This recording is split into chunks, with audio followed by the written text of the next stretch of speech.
Allez, on continue. Alors j'espère que ça vous passionne, parce que si ça vous passionne, ça va rentrer beaucoup plus facilement dans la tête. Et puis par contre, je vous invite aussi à pas juste m'écouter, mais à tester un petit peu par vous-même. Faites des erreurs, c'est pas grave. C'est comme ça qu'on progresse. Bon, j'ai dit on va parler de notion de marge. En CSS, on peut intervenir sur deux types de marges. On peut intervenir sur des marges intérieures et sur des marges extérieures. Qu'est-ce que ça veut dire?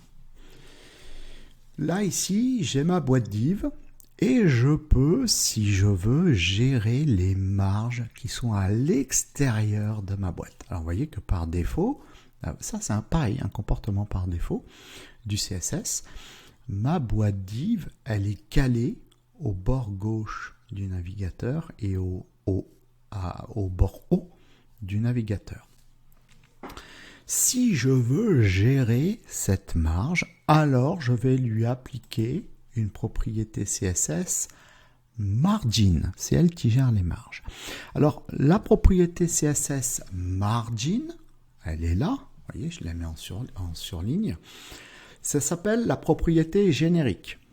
C'est-à-dire qu'elle va permettre de nous gérer 4 marges. La marge qui est en haut, la marge qui est à droite, la marge qui est en bas, la marge qui est à gauche.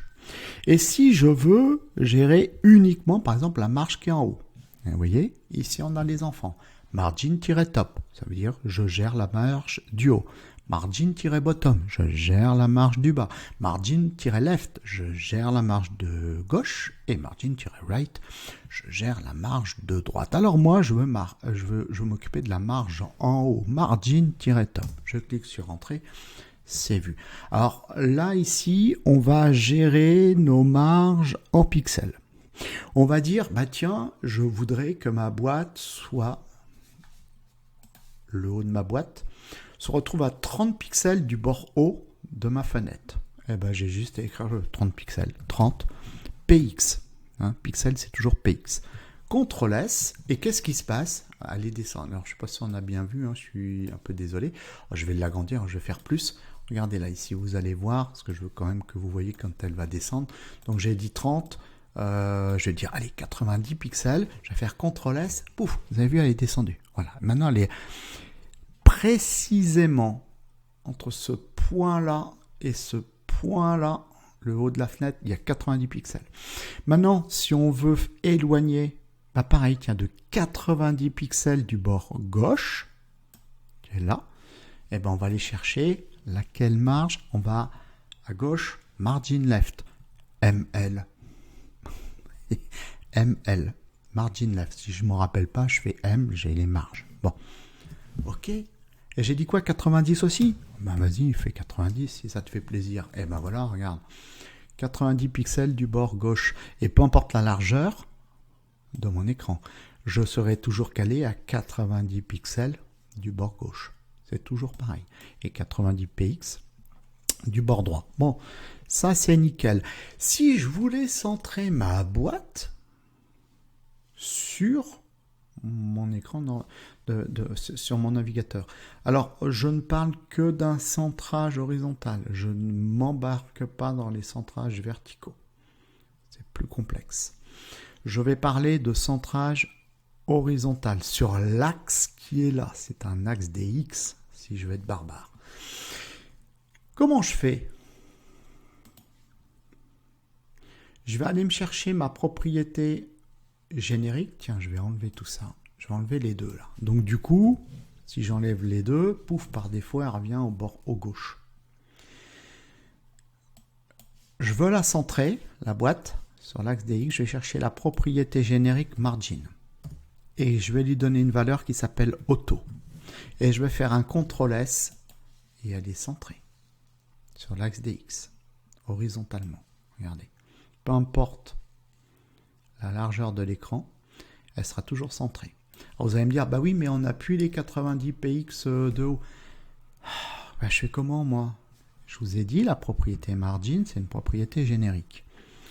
La propriété margin, elle me permet, dans l'ordre que je vais vous dire et que je vous ai dit tout à l'heure, la première valeur que je vais lui donner correspond à la marge du haut, margin top. La deuxième correspond à la marge de droite, margin right. La troisième à la marge du bas, margin bottom. Et la dernière à la marge gauche, margin left. Si je veux intervenir sur la première marge, là, et lui dire 90 px, margin top, et bien ma propriété margin, ici, je vais dire en haut 90 pixels et sur les côtés auto. CTRL S, en haut 90 pixels et sur les côtés auto.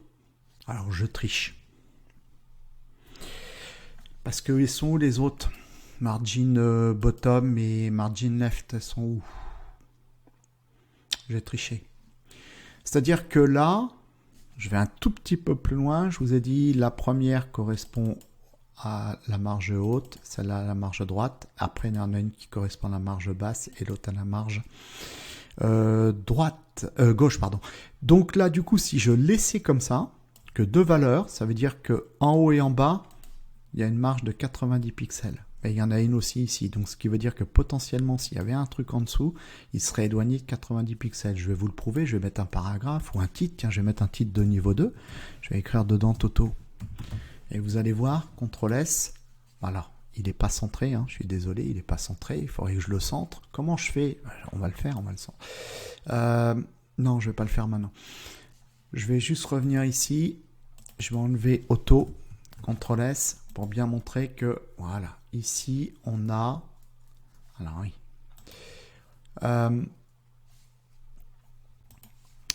Je continue. Ici, on a 90 pixels de marge. Par contre, qu'est-ce qui se passe avec une seule valeur? La propriété générique, si je lui donne qu'une seule valeur, ça veut dire que les 90 pixels de marge, elles sont partout.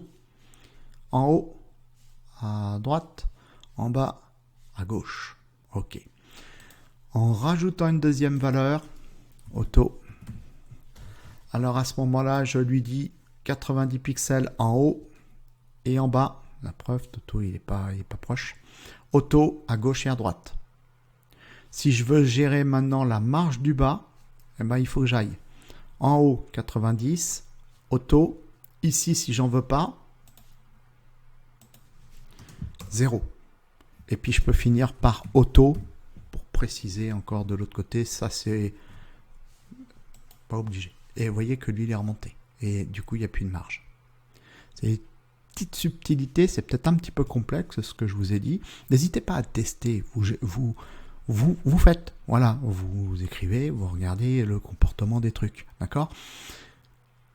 Donc là, on a vu la notion de marge externe. La vidéo suivante, on va parler de la notion de marge interne.